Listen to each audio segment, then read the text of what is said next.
That's a great question. Why is everyone so big mad about Capcom Fighting Jam? Why does everyone scoff at Capcom Fighting Jam? That's a great question. Because it sucks. It just sucks. Of all the classic Capcom fighting games, there is very few of them back in the day that suck. Capcom Fighting Jam / Capcom Fighting Evolution is what it was also called in the US, was effectively a scrapped project that was scrounged together again years later, kind of turned into a Mugen, a Capcom Mugen. Number one, you would say, oh, they just did that with like Marvel vs. Capcom. And I'm like, I agree with you, but there's a certain level of, I'd say, finesse to those games like CVS2 as well as MVC2 that is completely lacking in Capcom Fighting Jam. Not to mention, Capcom Fighting Jam does not play well. You know how in CVS2 you can pick between 6 grooves and change the way every single character plays depending on the groove? In Capcom Fighting Evolution, characters are relegated to franchises. Darkstalkers franchise, Street Fighter 2 franchise, Street Fighter 3 franchise, Red Earth franchise, right? And if you pick a character from said franchise, they get the mechanics of that franchise, of those games. The problem is the other characters don't. If you pick like an SF2 character and you want them to play like a Street Fighter 3 character, it doesn't exist. Hilariously weird. So some characters will feel kind of fun to play and other characters will just be bad. They will just be unfun. The reason why this sucks is because the game that they released before Capcom Fighting Jam actually gave the players the choice of where do you want your character to feel like they're playing from? These 3 Capcom games or these 3 SNK games? And to suddenly have that ripped away, and now we are giving the game the same problem that CVS1 has. I just realized it. CVS1 has a ratio system, just like CVS2, right? Some characters are more powerful than others.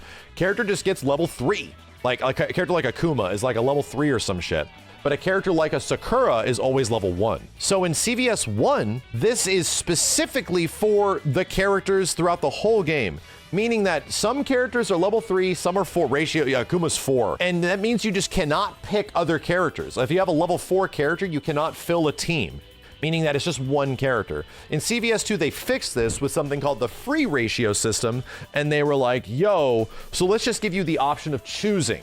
Do you want a level 1, 2, or 3 character? And now it's just teams of 3, have fun, you know? CVS2 offered all of this, where it's like, hey, we just let you choose. We're gonna give you the ability to choose. Is it too much freedom? 100%. Horribly unbalanced game, right?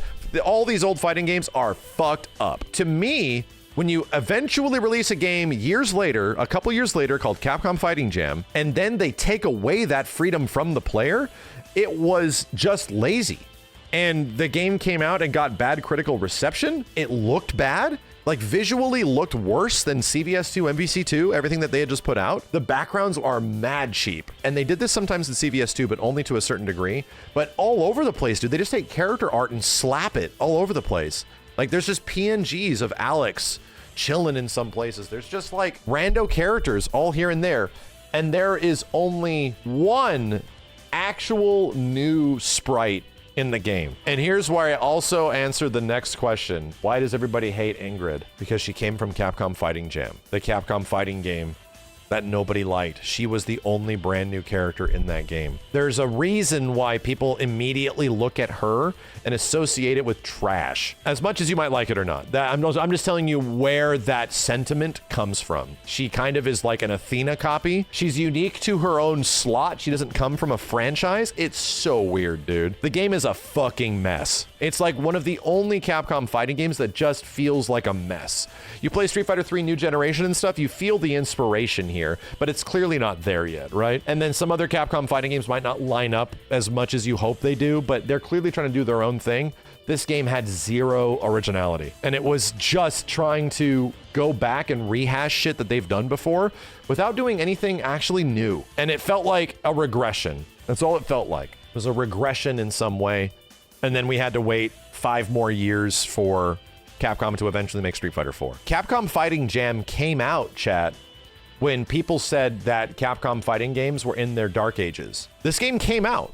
There was a brand new Capcom fighting game that emerged during the Capcom Dark Age, but people still say it's a Dark Age, even though you were getting a new Capcom fighting game. Halfway through it, that was Capcom Fighting Jam. It was so bad that people just forget it exists. That's why people don't like Capcom Fighting Evolution, Capcom Fighting Jam. That's the reason why. You know, there will be plenty of videos of people explaining why this game is balls. You know, there's so much fighting game content out there right now. It's spread between a billion different creators that are all making amazing videos. There's going to be plenty of stuff in the future that'll be explaining why this stuff sucks. But I'll tell you from the ground floor, as somebody that was an avid Third Strike, Marvel 2, CVS2 player in the early 2000s, we were looking forward to Fighting Jam a lot.